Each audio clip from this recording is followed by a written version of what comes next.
Les stratèges de l'Union européenne viennent d'avoir une idée géniale pour obliger l'armée russe à quitter l'Ukraine, c'est de bloquer les comptes bancaires de Vladimir Poutine, le président russe, et de Sergueï Lavrov, son ministre des Affaires étrangères. Ah bon? Ils avaient donc des comptes en Europe? Et personne ne le savait? Quelle drôle d'idée d'ouvrir des comptes dans des pays hostiles. Bonjour les amis, content de vous retrouver, c'est Pierre Maumont, j'espère que vous avez le ressort moral. Dans cette vidéo, je vous explique pourquoi les sanctions du monde otanien contre la Russie seront beaucoup plus néfastes pour nous que pour les Russes. Avant d'entrer dans le vif du sujet, je vous informe que vous trouverez dans la partie description le lien vers le rapport que j'offre sur comment protéger nos patrimoines en 2022. J'y fais la revue des mesures à prendre contre les conséquences des événements prévisibles pour cette année.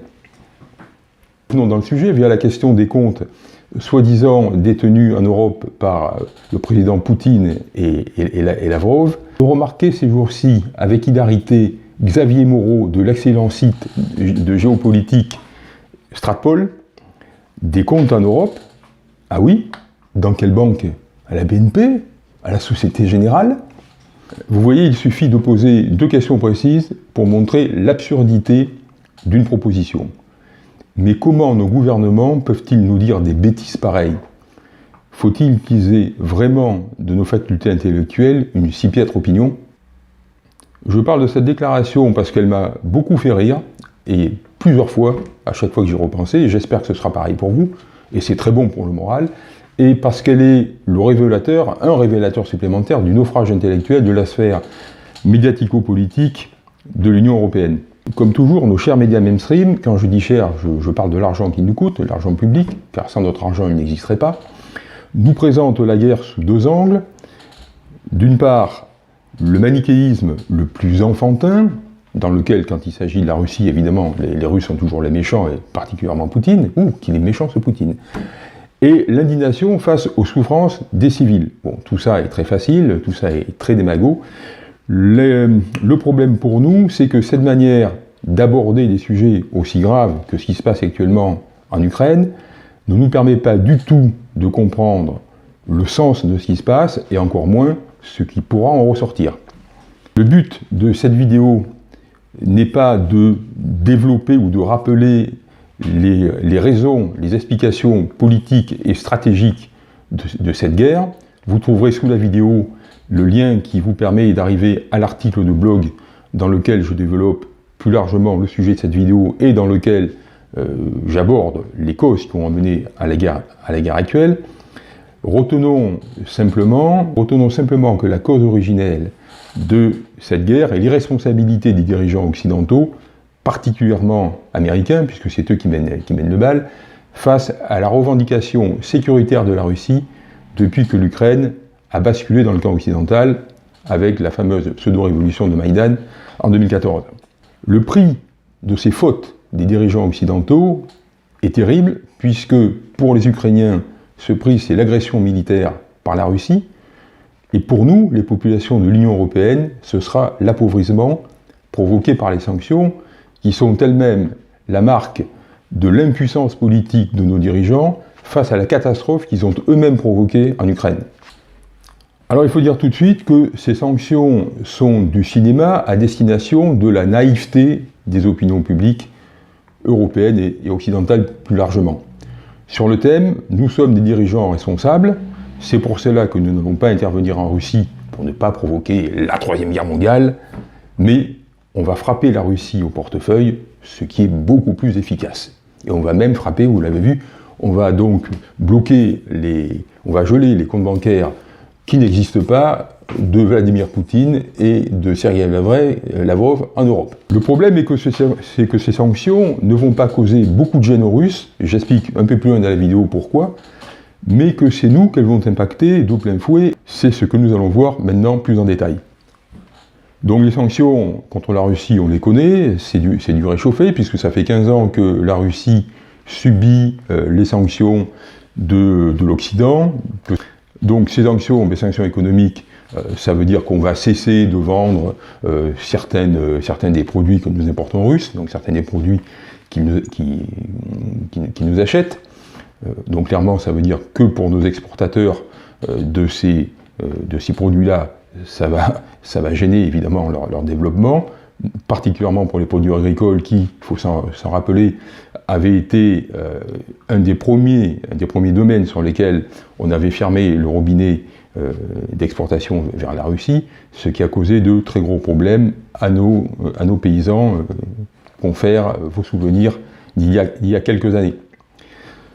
L'autre conséquence, c'est que comme on envisage déjà très intelligemment de ne pas leur acheter leur gaz, c'est bien connu, on a beaucoup trop de gaz en Europe, hein, on ne sait plus quoi faire de nos ressources en hydrocarbures et en gaz, donc on ne va plus acheter le gaz russe qui ne nous sert à rien. Bon, on a acheté du gaz russe qui ne nous servait à rien. Bon, malheureusement, c'est pas tout à fait ça, on achète du gaz russe, d'abord parce qu'il est beaucoup moins cher que le gaz américain, qu'il arrive à flot continu par les fameux pipelines Nord Stream 1 et 2, et enfin bientôt 2. Et puis évidemment, c'est beaucoup plus intéressant pour l'économie européenne de fonctionner comme ça que de s'adresser à d'autres fournisseurs. Donc si on n'achète plus le gaz russe, eh bien ça va nous poser un problème, puisqu'on va le remplacer par du gaz plus cher, et puis ça va globalement nous poser de manière indirecte un autre problème, c'est qu'on va réduire l'offre ça revient à réduire l'offre d'hydrocarbures sur le marché mondial, donc ça va encore faire monter les prix. Pour les Russes, c'est excellent, puisqu'ils sont vendeurs de ce genre de choses, et même s'ils ne trouvent pas de quoi remplacer la totalité de nos achats par d'autres importateurs, ils continueront quand même à écouler une part significative de leur production de gaz, et à un prix plus cher, donc merci les Européens et les Américains de vos sanctions. Augmentation des prix des matières premières et de l'énergie, c'est la cause actuelle de l'inflation, enfin c'est la cause principale de l'inflation actuelle, et bien là on va encore la renforcer, puisqu'on va encore augmenter le prix des matières premières et de l'énergie, donc c'est vraiment génial pour le système financier de l'Union européenne, puisque l'augmentation de l'inflation pousse à augmenter les taux, et j'ai expliqué souvent dans des vidéos et dans divers articles, notamment sur mon blog, et que cette augmentation des taux met en péril la solvabilité de tout le système en Union européenne, en particulier des États et des banques. Donc directement au niveau des entreprises qui ont des échanges avec la Russie, en particulier des entreprises françaises, eh bien ça veut dire que lorsque les domaines dans lesquels ces entreprises interviennent sont sur la liste de ce qu'il ne faut pas vendre aux Russes, eh bien ces entreprises vont perdre des débouchés, ce qui bien sûr va nuire à leur développement, éventuellement pourrait peut-être entraîner la faillite de certaines, et donc des plans de licenciement, donc du chômage, etc., etc. Cette mesure est vraiment géniale. Mais on peut toujours faire mieux dans la bêtise, et on atteint, semble-t-il, le maximum avec l'idée d'exclure la Russie du système de paiement internationaux qui s'appelle SWIFT. Vous avez dû en entendre parler, puisque avant même que l'armée russe attaque l'Ukraine, on parlait déjà de cette possibilité pour embêter les Russes dans leur opposition au gouvernement ukrainien. Donc c'est une idée qui a été émise par notre génialissime ministre de l'économie et des finances, Bruno Le Maire, qui explique que cette décision va exclure la Russie du système financier mondial et provoquera l'éffondrement, l'étouffement de l'économie russe. Ah oui, ça va être efficace. Réfléchissons aux conséquences, mais la première conséquence de ce principe, c'est qu'on va donc cesser de commercer avec les Russes. Ah non, parce qu'on nous explique qu'on ne va pas cesser de commercer avec les Russes. Ah bon? Mais là, ça va être un peu compliqué du point de vue conceptuel. Parce que si les Russes ne sont plus dans SWIFT, comment pourront-ils payer nos exportations vers eux, et comment nous pourrons-nous payer leurs importations vers nous? Je ne sais pas. Alors continuons le raisonnement. Si nous ne pouvons pas les payer, eh bien ils vont cesser de nous livrer le gaz, le pétrole, les métaux rares, et puis pas que des matières premières. Alors vous me direz, oui, mais il y a d'autres fournisseurs que les Russes pour ces produits-là, certainement. Mais à quel prix? Et combien de temps les économies européennes mettront-elles pour remplacer le fournisseur russe par d'autres pays? Et donc, combien de temps manqueront-elles de toutes ces fournitures? Voir ce que beaucoup de gens ignorent, parce qu'on nous présente toujours la Russie comme un pays totalement largué, notamment dans le domaine économique, c'est que la Russie est redevenue le premier exportateur mondial de céréales, ce qu'elle n'était plus depuis la chute du régime tsariste, ou après, au début du communisme. Donc ça faisait 90 ans, quelque chose comme ça, ou voire 100 ans, que la Russie avait perdu ce statut, et curieusement, elle l'a retrouvé il y a quelques années.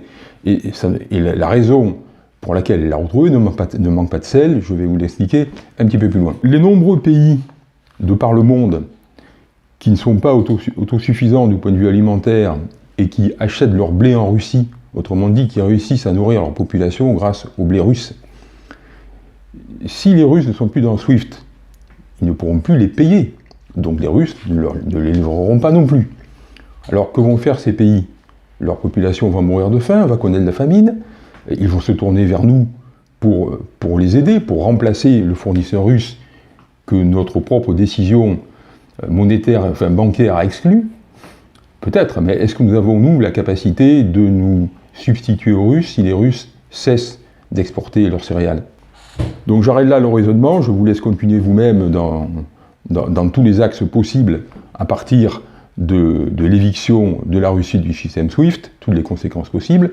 Donc une fois de plus, on voit qu'il suffit de réfléchir pour démonter l'inanité des discours de nos dirigeants, et on comprend à travers cette réflexion que la Russie joue un rôle beaucoup trop important dans l'économie mondiale pour qu'il soit possible de la mettre hors du système SWIFT sans foutre le bazar un peu partout dans le monde.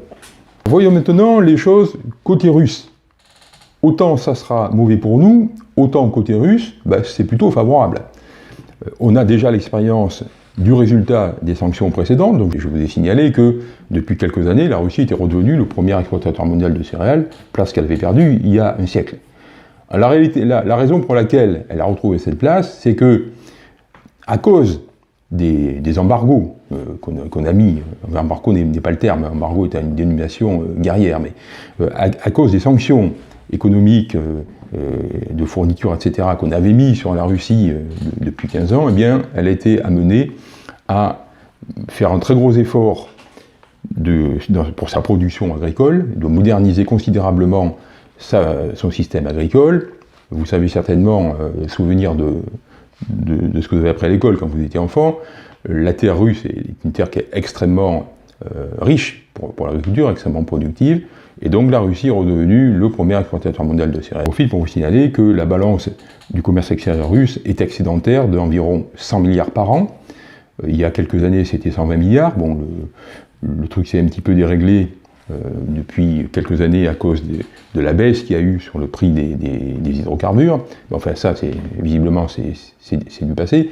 Et que face à ces 100 milliards d'excédents russes, nous, France, on est à moins 100 milliards. Hein. On est à un déficit, je crois, de 100 milliards, ou peut-être même plus. Un déficit donc, de la balance extérieure considérable. Donc vous voyez que, quand on creuse les choses, on s'aperçoit de plus en plus de la puissance de la Russie, de la puissance de son économie.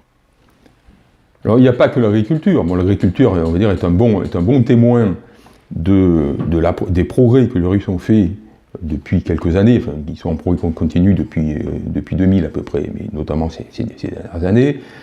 L'industrie russe s'est énormément modernisée, ils ont fait des investissements de modernisation considérables. Bien, en vertu de ces investissements, on a découvert quel est le niveau, à l'occasion de cette guerre contre l'Ukraine, le niveau de la technologie, puisque l'armée russe a bombardé les bases aériennes ukrainiennes avec des missiles hypersoniques, qui sont une arme que la Russie est le seul pays au monde à posséder à l'heure actuelle, même si les autres travaillent dessus. Seule la Russie a une dotation opérationnelle de missiles hypersoniques dans son armée. Un autre critère, c'est qu'aujourd'hui, le secteur industriel représente dans l'économie russe 26% du PIB. Il est pour l'Allemagne de 23%, pour l'Italie de 20% à peu près, et pour la France de 13%. Le dernier sujet que je vais aborder pour vous présenter le tableau de la force de l'économie russe, c'est le chiffre de son PIB, ou de son PNB, ce qui n'est pas tout à fait pareil. Bon, restons sur la notion de PIB, qui est le mot que vous entendez le plus souvent dans ce domaine-là. Le PIB russe, on nous dit, vous devez entendre depuis quelques semaines, que le PIB russe est ridicule, puisqu'il ne ferait que 1700 ou 1800 milliards d'euros. Bon, nous, on est à... de dollars, pardon, alors que bon, nous, on est à 2400, donc c'est pas non plus si ridicule que ça, ce qui correspond au PIB de l'Espagne, voire de l'Italie.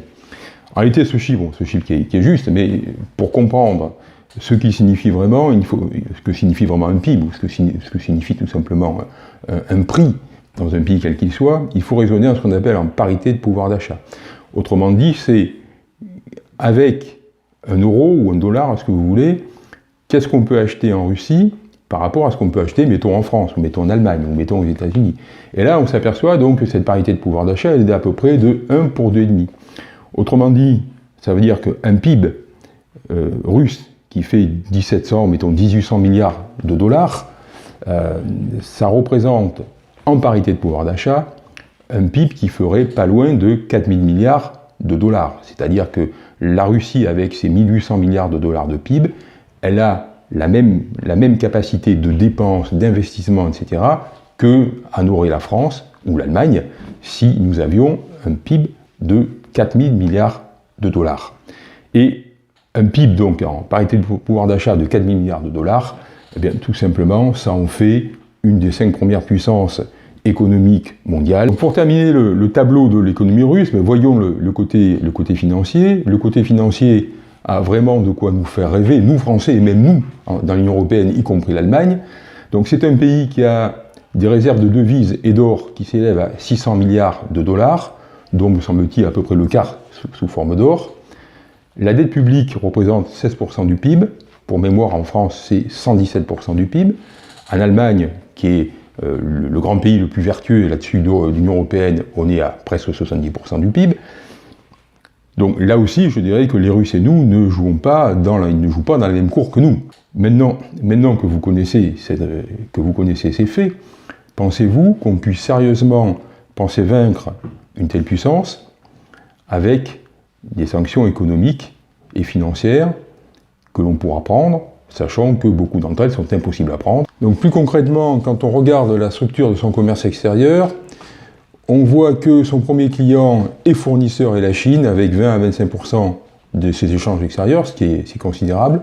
Vient ensuite l'Allemagne et les Pays-Bas, avec chacun entre 7 et 10%, aussi bien en importation qu'en exportation. Quant aux échanges avec les USA, ils représentent moins de 5% du commerce extérieur russe.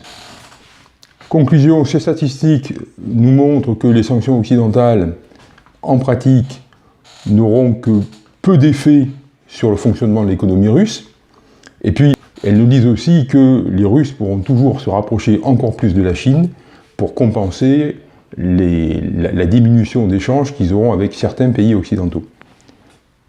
Ce qui va se produire, c'est que la Chine et la Russie vont encore se rapprocher, ce qui est a priori le contraire de l'objectif géostratégique des États-Unis et même de l'Union européenne. Alors bien que ce ne soit pas le sujet central de la vidéo, je réponds à une question qu'on ne doit pas manquer de me poser, qui est la suivante: comment sécuriser son patrimoine dans un tel contexte? Pour répondre à cette question de la manière la plus synthétique possible, c'est il faut détenir de l'or, c'est-à-dire en acheter avant qu'il ne monte trop si on n'en a pas, ou se renforcer si on en a déjà. Juste sous la vidéo ou dans le haut de la partie description, il y a le lien d'accès à la présentation de la formation sur l'or qui refermera ses portes le 28 février. Même pour ceux qui décideraient de ne pas acheter la formation, regardez déjà sa présentation, son plan, les concepts qui sont présentés, et ça vous éclairera déjà beaucoup sur le panorama de l'or. Et dites-moi en commentaire si vous pensez que les sanctions puissent vraiment gêner la Russie, et de quelle manière. N'oubliez pas de liker, partager, et pour être notifié des prochaines vidéos, abonnez-vous à la chaîne. Portez-vous bien, à bientôt.